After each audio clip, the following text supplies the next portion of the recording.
when they are mute while representing us, that means 1.4 billion Africans are mute. It is not the villager who is sitting at the boardroom table. It is the elite, the educated. So my son, what is our education doing to us? What have we done to undo the colonial education? I hear right here in Ghana, perfect example. There's not a single Kwame Nkrumah book that is required reading in the Ghanaian educational system. Whose problem is that? Most African countries, our educational system is still the colonial educational system. So what do you expect from the leaders that we have today if their education remains colonized? So may I say, the most dangerous person for Africa today is a colonized African. And we must challenge each and every one of us to have a serious conversation with the image in the mirror. Are you colonized? Where do you stand when it comes to the issues to do with Africa? How do you feel about the continued exploitation of Africa? How do you feel about neo-colonization? Hello, fellow brothers and sisters from Africa and in Africa. How are you guys doing? I hope everyone is doing just fine. And things are going according to plan. Like I have always said, and I will always say, even if things are not going according to plan, do not, and I mean, do not for one single second relent your effort. Do not give up. Do not slow down. Do not complain. There is a reason why things happen the way they do.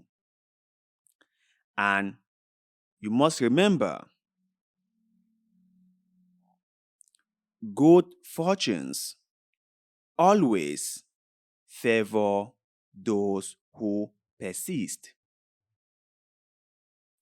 Perseverance, resilience, and dedication are the keys to success. Never, ever forget that. So I want us to watch this video by Dr. Arikana, one of the most renowned Pan-Africanists. She's from Zimbabwe, but I guess most of you guys will know her already because she was the former EU ambassador in the United States, and she did a fantastic job, for my own opinion anyway. And the way she was passionate with her job, the way she was proud with her job, and the way she went about doing her job. In fact, she opened the eyes of many, many Africans, including myself. I learned a lot from her, and I keep on learning a lot because this lady is knowledgeable about Africa and why we are the way we are. And she has also offered a lot of solutions to Africa's problem. Let's watch this interview she did in Ghana with PLO Lumumba and also Peter Obi of Nigeria. And please, do not forget to leave us your thoughts and opinions in the comment section below, because like always, we appreciate knowing what you think. And if you haven't liked this video or subscribed to this channel, please do that, because that helps us a lot and we shall forever be grateful to you. So let's get on with the video. The most dangerous African of today is an African who is colonized, educated or not. Coming from Zimbabwe, I can honestly tell you that the people who are moving Zimbabwe in terms of the awakening are the villagers. They seem to have a better understanding of what is really going on and are less likely to be sold, are less likely to sell their souls. And you must look at the people around you. Some of the most difficult people, I was called by the Africa group at the World Bank one time to address them for their annual event. And I went through all the issues and the pillars of why Africa is where Africa is, and I analyzed the Pact for the Continuation of Colonization that the 14 African former French colonies were made to sign. I thought everybody understood. But at the end of it, two African-born economists working for the World Bank come to me and said, "But Ambassador, why do you keep talking about the Berlin Conference? It's a thing of the past." And to my utter shock, I'd gone through the process of explaining the Berlin Conference and that it is a policy that was put in place in order to see to it that Africa and her children are forever defeated and dominated. And that as long as we have a country called Togo, as long as we have a country called Burkina Faso, as long as we have a country called Malawi, we are defeated. Intentionally so. So these two economists working for the World Bank are the same ones now that are being used as instruments of our own self-destruction. They're the ones that are being sent to Africa to sell policies that are detrimental to Africa's progress. So the question then becomes, what is our education doing for us? And it goes back to the miseducation.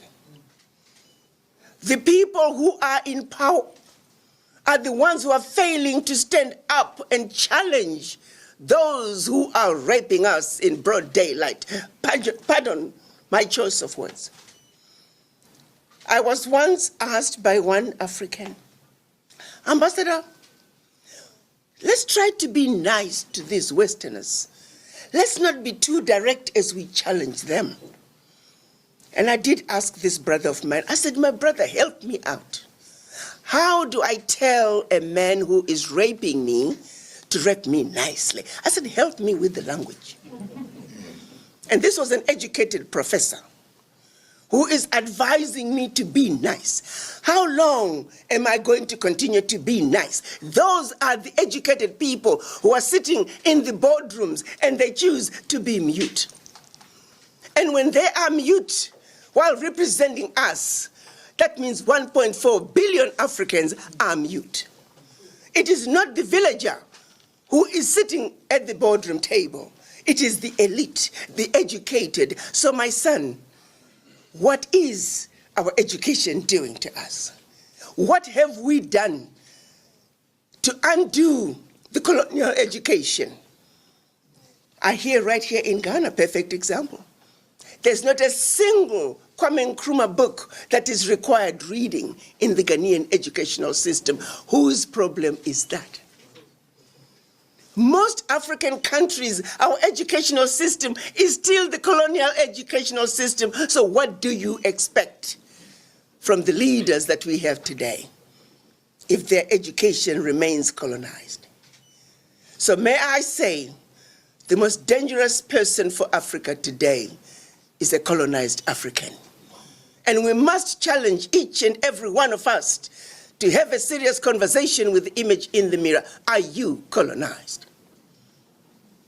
Where do you stand when it comes to the issues to do with Africa? How do you feel about the continued exploitation of Africa? How do you feel about neo-colonization? Now, I have to confess, I have to say this. I have been very, very hard on the Westerners. Not because they did not deserve the blames and critiques, not about that, but just because I also think that we, the Africans, should and must share some responsibility for our current situation. I think that we, the Africans, must be held accountable for our own contribution into making us what we are today. Ask yourself this question. Just ask yourself this question. How come Africa is still broke with all her resources? How come? How come they tell us, or not even they tell us, but we know for a fact that Africa is the richest continent? Africa has a lot of raw minerals. Africa has a very good soil for agriculture. Then how come we are still begging for food from Russia? How come we are still begging for and loans and aid from China? How come we are still kneeling in front of the IMF and the World Bank and begging them for credit line? How come? Have our leaders done their job? Have they done their job? Have they really defended us? Have they really ever had our backs? Do they view us as people who deserve to have things? These are the questions that we Africans must be asking ourselves. We should be asking ourselves this question. We have to get serious with ourselves. Our elites, who are more educated than us, like Doctor said, who are supposed to defend us, because let us be honest, okay, many of us from Africa really do not understand how our economic works. Really do not understand how our financial system works. Really do not understand what goes in and out of the country.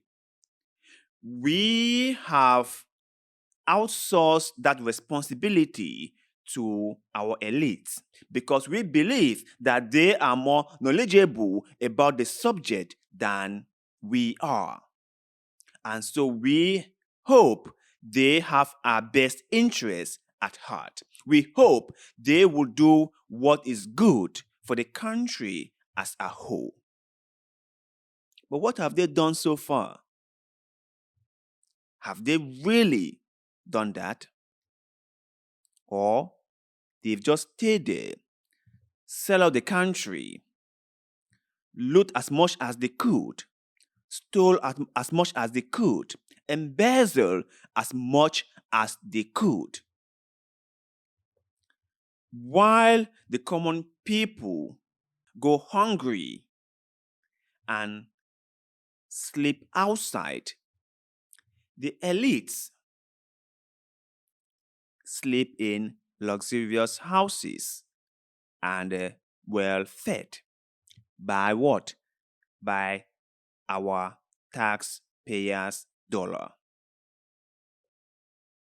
By our natural resources.